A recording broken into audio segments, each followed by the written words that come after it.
latest on several bills targeting voter suppression, protester rights, and criminal justice reform. What you need to know and how the proposed legislation could impact you.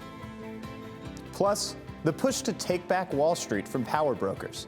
We take a deeper look at the GameStop phenomenon. And later this half hour on Break It Down, the responsibilities that come with being the first. Cronkite News starts now.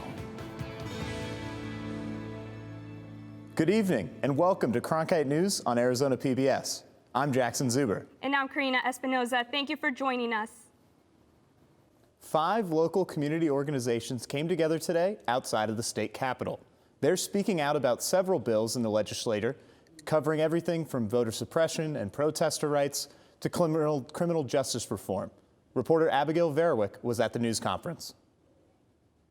Today, African American Christian Clergy Coalition, Crime Supervisors for Safety and Justice, Mi Familia Vota, Arizona Faith Network, Neighborhood Ministries, and ACLU Arizona joined forces against bills they say are targeting people's rights. The conference called on lawmakers to reject these bills. The groups also discussed methods proposed to change the way Arizona votes by mail, one of which is removing the permanent early voter list. Representative Reginald Boulding says the time to speak up is now. As we speak today, there are bills moving that would criminalize the right to register individuals to vote. There are bills that purge voters from the rolls once they've been registered to vote. There are even bills that make it more difficult for your vote to count, even if you're able to navigate through these obstacles. Boulding also called on Governor Ducey to veto any bills that he says would, quote, silence the voices of those that want to participate in democracy, and those bills that would further cause a greater divide between police officers and those communities that they've sworn to protect. In the studio, Abigail Verwick, Cronkite News. The federal stimulus bill quietly tucks in help for parents who could get up to $300 per month for each child. Some say this part of the American Rescue Plan may be a financial lifesaver for families. Advocates are calling the measure to help struggling families historic. The $1.9 trillion economic stimulus bill includes a measure that could expand child care credit. Arizona Horizon host Ted Simons spoke with CPA Tom Wilwright about what this means for American families. It's going to have big impact on a lot of people. I mean, there are some families that are going to get a lot of money when you include the stimulus checks, plus the checks for the kids, plus the credits. I mean, there's a lot to unpack in this package. The plan would give parents of children 5 and younger $300 per month. Parents with older children would get $250. The Senate has approved the stimulus plan. It's now in the hands of the House. Call it the Boston Tea Party for Generation Z, where young people invest in GameStop and AMC to make money and push Wall Street loyalists into deep water. But they're the ones who gotten over their heads. Cronkite News reporter Emma Parkhouse shows us the risks and the rewards that could lead to closing the wealth gap. Millions of amateur stock investors have logged onto trading apps like Robinhood to drive up stock prices for companies that some think are obsolete, but that others say deserve to stay in business. James Dow was a believer. It was, in general, like the little guys versus the big guys. And in this case, I'm an amateur investor, so I'm a little guy, so it seemed like a movement I should support. Reddit users in late January joined an online chat room to bring together millions of everyday people to take on Wall Street and major hedge funds. They invested in stocks that the big guys were betting against. While the social revolution behind these stock surges may just be getting started, the numbers are showing us just how risky these investments can become for non-professional investors. Over just the first 4 market days at the beginning of the surge, GameStop's opening and closing prices changed by hundreds of dollars. Wealth advisor Jay Spector urges caution. Short selling is really something that should be disciplined for hedge funds and the like. It's a very, very dangerous financial game that is out there. But the anger over Wall Street is steeped in a growing wealth gap. According to the U.S. Federal Reserve, in 1989, U.S. residents under age 40 accounted for 13% of household wealth, compared to 2020, when millennials and Gen Z under age 40 account for just 5.9%. Millennials did not create the Great Recession, just like Gen Z didn't, bring COVID into the country. But we now have a responsibility collectively to acknowledge these economic inequalities and come up with a set of responses that can help people increase their kind of financial stability.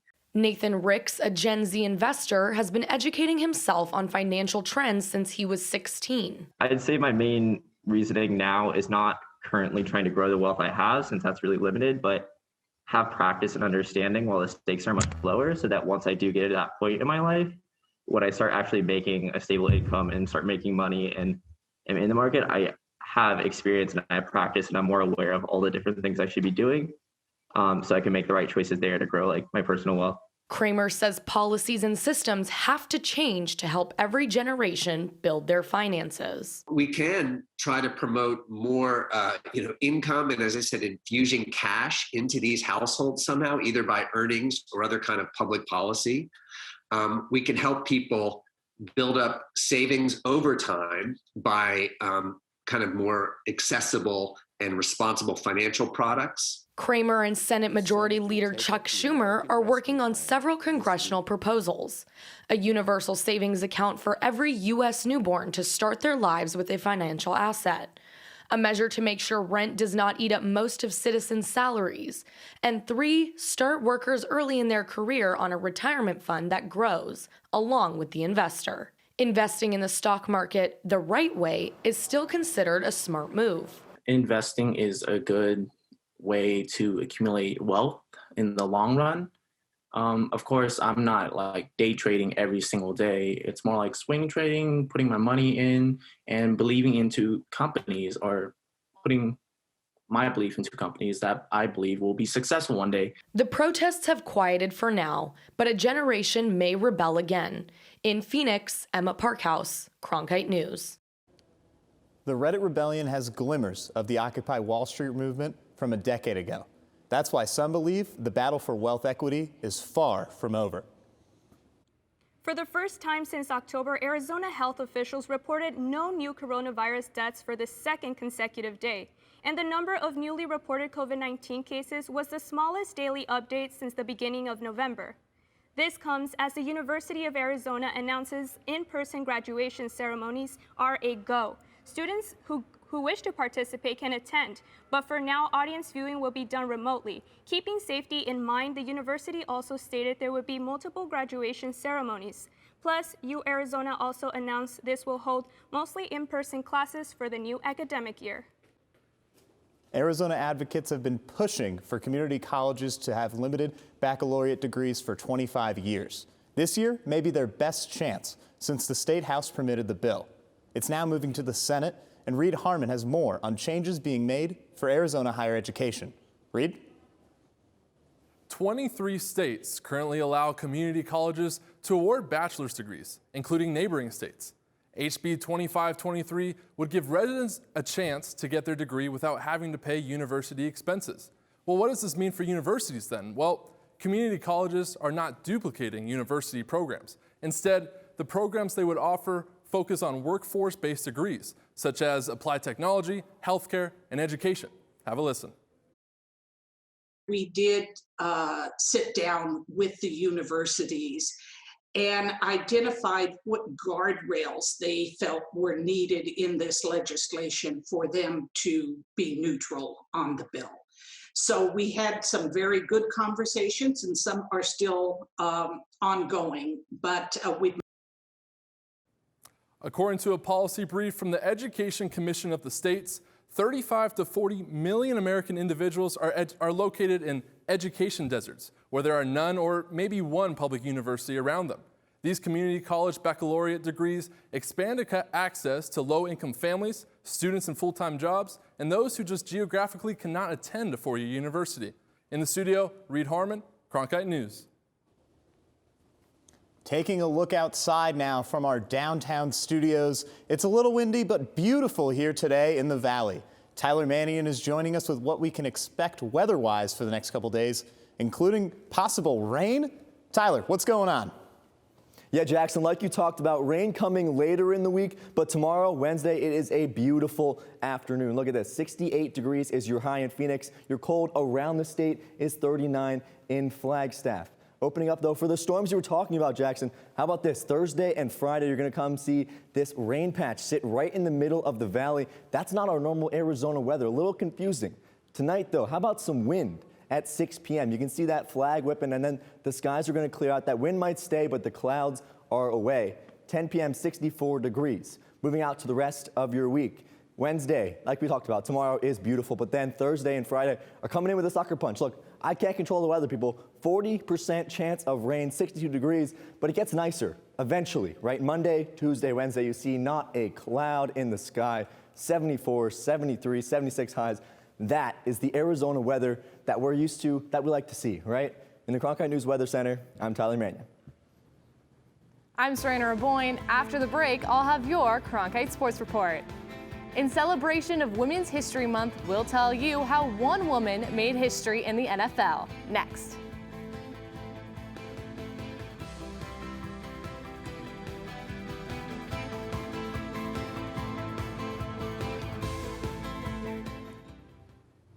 Ready to watch the best of PBS anytime, anywhere, on nearly any device? It's easy with the free PBS Video app. Simply download the PBS Video app on your mobile or streaming device. Now you can watch the latest PBS episodes or catch up on the shows you missed. And when you support your local station, you can get PBS Passport, giving you access to more episodes, more specials, more of what you love.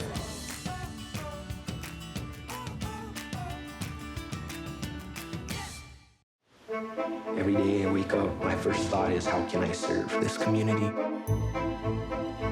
The biggest hurdle was not taking PTSD personally.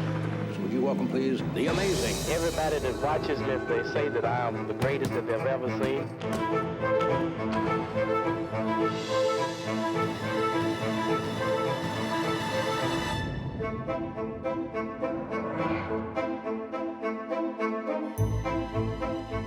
Take a journey with Arizona PBS. Join us every Sunday afternoon for Destination Drama. Watch all your favorite PBS dramas like Grantchester. I'm William Davenport, new vicar of Grantchester. Poldark. Nothing in my life has meaning without you. And Victoria. I know that I'm young, but I know my duty. And if you missed a recent primetime drama, we'll help you catch up on those too. Destination Drama. Every Sunday afternoon at 1. Only on Arizona PBS. The great thing is to last and get your work done. And see and hear and learn and understand. And write when there is something that you know, and not before, and not too damned much after.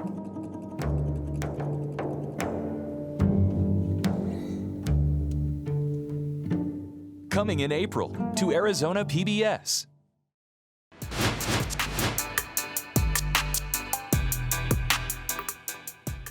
Welcome back. I'm Serena Raboyne with your Cronkite Sports Report. March is recognized as National Women's History Month and celebrates their achievements. While the NFL has notoriously kept women on the outside looking in, Jen Welter became a pioneer and trailblazer for females in football, assuming a role that the league had never seen before. In 2015, Welter joined the Arizona Cardinals as a training camp and preseason intern, specifically working with linebackers. In the process, she became the first female coach in NFL history.